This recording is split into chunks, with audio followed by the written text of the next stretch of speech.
बहुत थक गया हूँ नायला। थक गए हो? बताओ क्या हुआ? कुछ दिनों से हमारी गपशप भी नहीं हुई, मुझे कुछ पता ही नहीं। नूर आपा के यहाँ गया था मैं। बहुत बीमार है क्या? बस थोड़ा जुकाम हो गया है, वो ठीक है, लेकिन घर में ठंड बहुत थी। रोहान पैसे वाला नहीं है और नूरापा आदि नहीं है। मैं तो इन सब की आदी हूँ, लेकिन खैर अल्लाह ना करे। मुझे उस पर बहुत तरस आया। इस तरह गर्दन टेढ़ी करके खड़ी थी, बहुत ही अजीब लग रही थी। उसकी वजह गरीबी नहीं, उसकी तबीयत है। हाँ, मतलब वक्त के साथ गर्दन टेढ़ी हो गई उसकी। लेकिन पैसों की कमी भी गर्दन टेढ़ी कर देती है।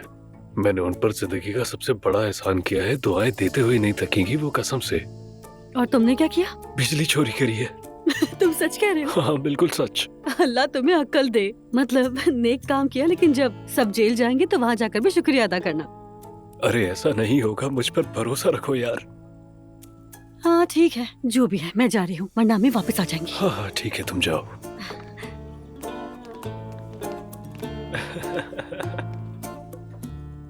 तो मतलब नूर फातिमा को कोई बड़ी बीमारी है, गर्दन टेढ़ी हो गई, यानी वक्त के साथ उसकी गर्दन ऐसी हो गई। अफसोस है। वकील से मिले थे आज हम दोनों, सारी हकीकत का उसे भी पता चल गया। बेटा, तुम ऐसी औरत को घर में क्यों रख रहे हो जो तुम्हें नहीं चाहती? तो वो रहा दरवाजा जा सकती है बाबा। उसे कोने में मत धकेलो। सुनो, ये बहुत बुरी बात है। और जो उन लोगों ने मेरे साथ किया वो गुनाह नहीं है। उस वक्त तो जवेरिया तक को नहीं देख पाया मैं, और उसे लगता है कि कोर्ट में उसकी सुनी जाएगी।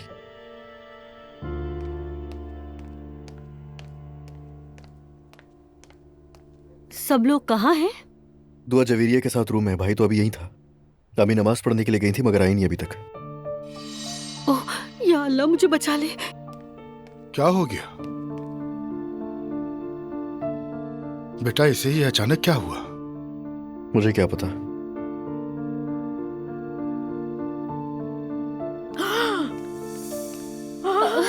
नाइला, ये क्या कर दिया है तुमने?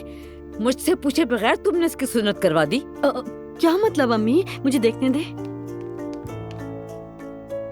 शायद चोट लग गई हो अम्मी, है ना? बकवास मत करो, मैं कोई छोटी बच्ची नहीं हूँ। क्या मैं तुम्हें बेवकूफ लगती हूँ? मैंने तुम्हारे लिए क्या कुछ नहीं किया और तुमने मुझसे छुपके ये किया। क्या हो रहा है? आपकी आवाजें बाहर तक आ रही हैं। तुम मुझे बताओ मुस्तफा, आखिर ये क्या हो रहा है? इसकी कोई गलती नहीं, ये सब मैंने खुद जाके करवाया। तुम अभी मुझसे झूठ बोल रही हो। क्या मैं अपने बेटे से बात तक नहीं कर सकती? अम्मी, हमें यही मुनासिब लगा कि करवा लें। ठीक है बेटा, बहुत अच्छा किया। आज के बाद मुझसे भी किसी चीज की उम्मीद मत रखना तुम लोग।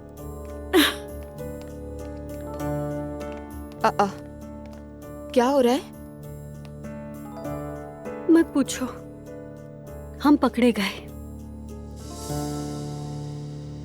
हयात, जी कहिए। मेरे लिए कपड़ा लाओ, मेरा सर फटा जा रहा है। ये लोग मुझे मार डालेंगे। मुझे बताए बगैर इन्होंने बच्चे की सुन्नत करवा दी। हाँ, इन लोगों ने मुझे अपना दुश्मन समझ लिया है। कसम से मैं ये सब भूल नहीं सकती। आप परेशान मत हो। परेशान ना हूँ तो क्या करूँ मैं? मेरे दोनों बेटे अपनी बीवियों के हाथों खिलौना बन के, मैं कैसे परेशान ना हूँ? मरियम, जो कुछ तुम्हारे साथ हुआ बहुत अच्छा हुआ। ऐसा तो मत कहें आपा। मेरा सर फट जाएगा, अल्लाह के वास्ते मेरी दवाएं अभी लेकर आती हूँ।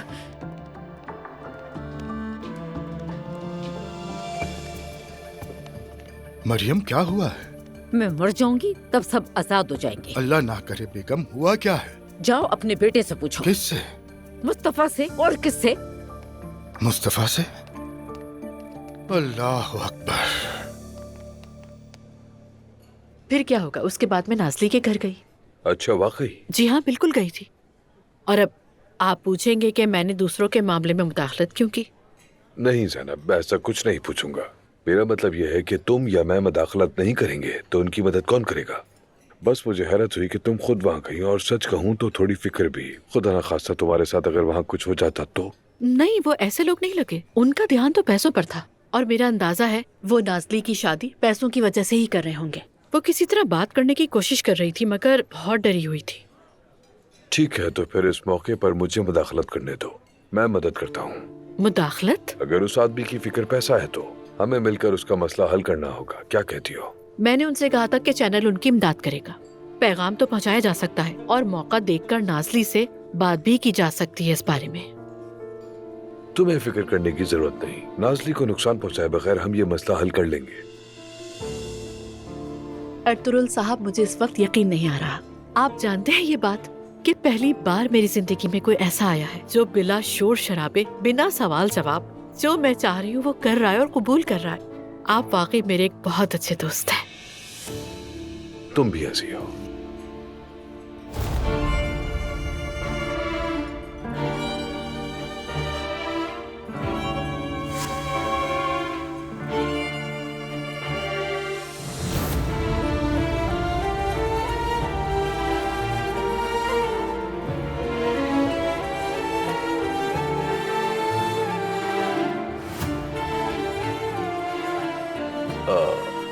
तुम फिक्र मत करो, सुकून से रहो, मैं तुम्हारे साथ हूं, ठीक है?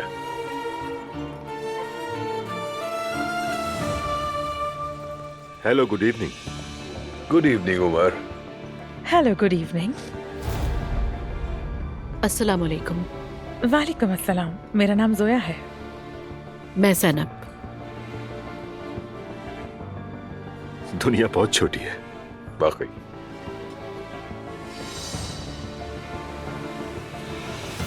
Have a nice evening. Same to you. Enjoy कीजिए।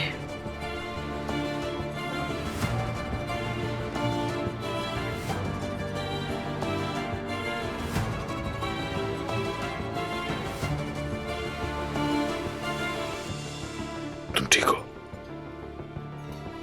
ठीक नहीं हो? ठीक है। अगर तुम चाहो तो हम अभी जा सकते हैं। नहीं, हम इस तरह से नहीं जाएंगे, सिर्फ उनके यहाँ होने की वजह से। ठीक है, तो फिर जैसा तुम बोलोगी वैसा करेंगे। उमर, उसका हाल देखो। काश कि हम यहाँ आते ही ना। मैं चाहता था कि नहीं यहाँ देखो, लेकिन मैं अकेला नहीं आ सकता था। अगर तुम सोच रहे हो कि ये मुलाकात डेट है तो मुझे ऐसा नहीं लगता। मैं कुछ भी नहीं सोच रहा जोया, जब तक ज़ैनब खुश है बस। अब जब उसने हमें देख ही लिया है तो यकीनन उसने मुझे अपने दिल से निकाल दिया होगा।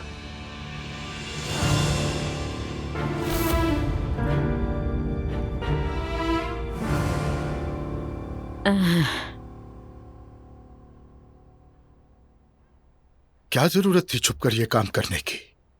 तुमने क्या हालत बना दी है अपनी माँ की, शर्म नहीं आती तुम्हें? बाबा, क्या बाबा क्या? ये सब मुझे अपना दुश्मन समझते हैं अब्दुल्ला साहब। सब मुझसे नफरत करते हैं। अम्मी ये क्या कह रही हैं आप? अम्मी, ऐसी कोई बात नहीं है। आप ऐसा क्यों सोच रही हैं? तुम मुझसे बात मत करो नायला। अरे क्या हो गया अम्मी आपको? जो लोग कुर्बानी देते उन्हें कभी प्यार नहीं मिलता। मैं समझ गई हूँ। अम्मी ऐसी कोई बात नहीं, हमने सोचा कि पहले ये काम हो जाए। बहुत अच्छा किया है, छुपा के सोचते हो, ये अच्छा काम किया है। उस वक्त इनके साथ कोई बड़ा भी नहीं था। जी अम्मी, था। चचा साथ थे। उमर को मालूम है ये? मुझे भी नहीं बताया था इन लोगों ने। चाहता था कि अपने भतीजे के पास हूं मैं उस वक्त, मगर खैर। दुआ को सब कुछ पता था अजलान। उसने तुम्हें नहीं बताया क्योंकि वो तुमसे बात नहीं कर रही थी। मैंने चचा से कहा कि हमारे लिए यहीं रुक जाएं तो वो मान गए, और मैंने उनको ना बताने के लिए कहा था। तुम्हारा बच्चा हॉस्पिटल में था और हमें पता तक नहीं। तुम्हारे चचा ये जानते थे, लेकिन तुम्हारी माँ, मैं और तुम्हारा भाई नहीं जानते थे। मैं कौन होती हूँ? मैं सारा दिन अपने पोते के लिए सब कुछ करती हूँ। तुम्हारे लिए सोती तक नहीं मैं, यहाँ तक कि इनके लिए अपने आप को बेसुकून करती हूँ। अब समझी कि नेकी करने का अंजाम बुरा ही होता है। अम्मी मानते हैं कि हमने गलती की है, लेकिन अब जो होना था वो हो गया। हम इसका अब जश्न मना सकते हैं। अब मुझसे कुछ मत पूछो नायला। तुम सब मुझसे बेहतर जानते हो। जो दिल करता है करो, मुझे ऐसे ही रहने दो।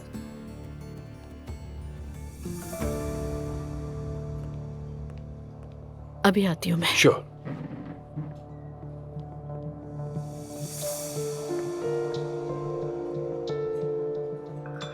मैं जरा रेस्ट रूम से आ रही हूँ।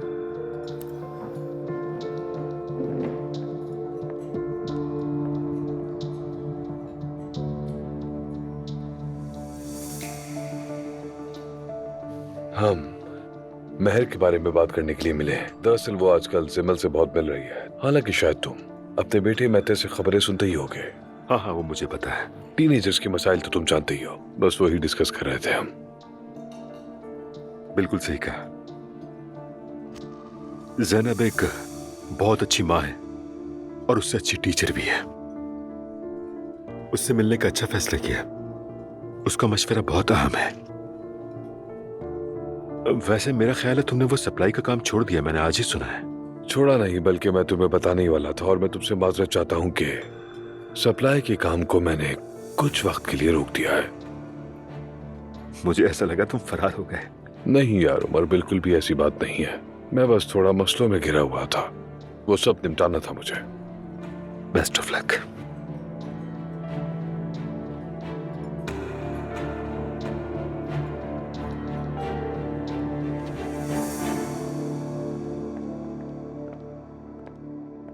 एक बात पूछ सकती हूँ? हाँ क्यों नहीं।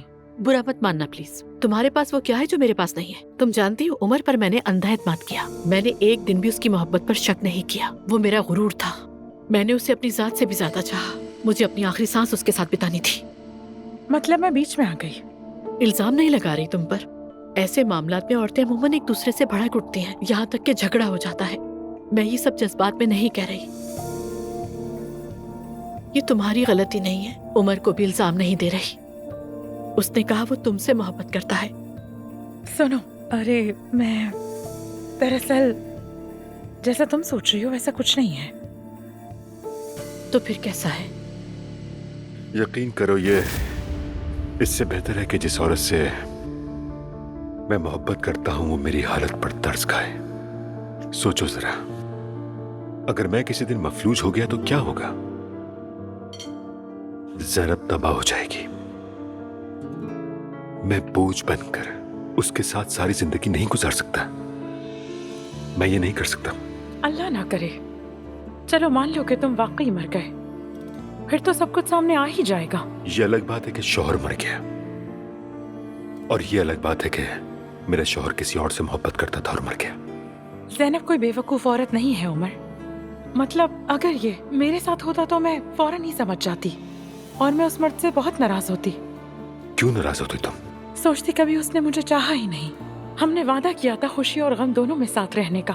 तो मैं ये कहती कि ये आदमी मुझे अपने बुरे दिन में अपने साथ ही नहीं चाहता। मैंने कभी उसके लिए ऐसा नहीं सोचा, मगर ये सब मैं ज़ैनब की हिफाजत के लिए कर रहा हूं। मेरा मतलब है कि जब हम मिले तो मैंने पहले कोशिश की थी। मैं भी कसूरवार हूँ। खैर ठीक है, उम्मीद है तुम दोनों खुश रहो। मेरी बात सुनो ज़ैनब, कभी हमें तस्वीर का दूसरा रुख भी देखना चाहिए। हर चीज जैसे दिखाई देती है वैसी नहीं होती। नसीहत करने का शुक्रिया। खुदा हाफिज।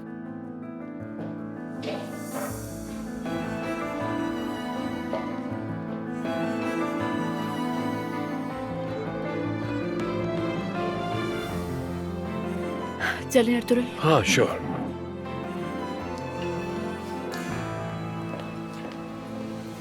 अल्लाह हाफिज उमर।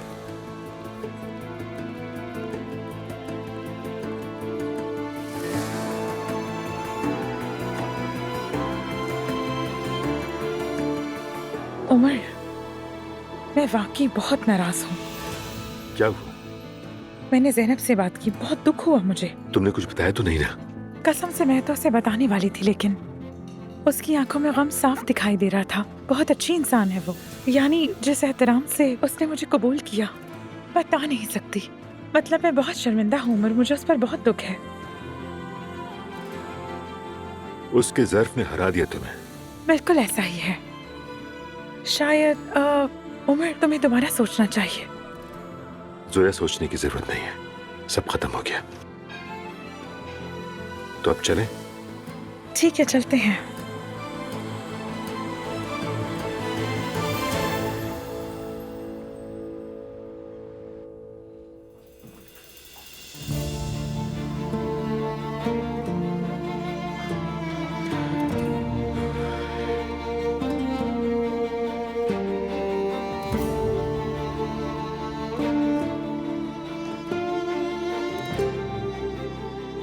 ओह मेरे अल्लाह, मुझे नहीं मालूम क्या करूं, गलत कर रहा हूं या सही कर रहा हूं, नहीं मालूम। तू ही मेरी रहनुमाई फरमा। मैं तुमसे मोहब्बत करता हूं, जैसे स्कूल के जमाने की आशिक है ना। तुम कितना ख्याल रखने वाले इंसान हो। मैं तुमसे बहुत मोहब्बत करती हूँ उमर। खुदा हाफिज जनाब। अभी मैं कुछ नहीं कह सकती। हम साथ जिएंगे और साथ मरेंगे। तुम मेरी जिंदगी हो उमर और मैं तुम्हारी।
कैसर,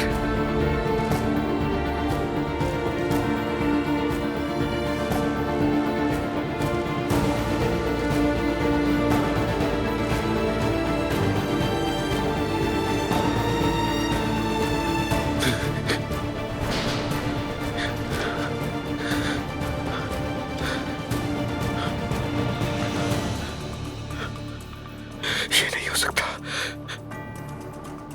नहीं हो सकता ये।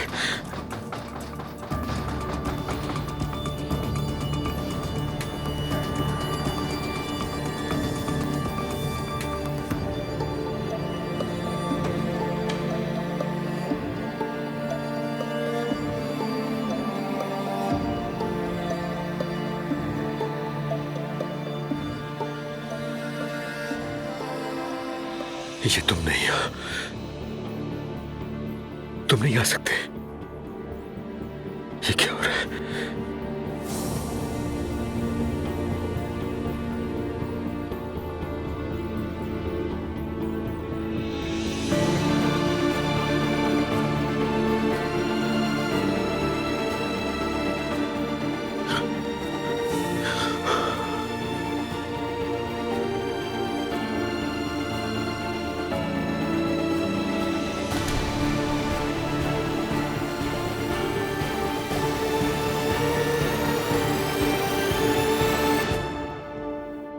उमर, मेरे भाई, मुझे मालूम है तुम्हें मेरी जरूरत है। बस मैं तुम्हारी मदद के लिए आया हूं।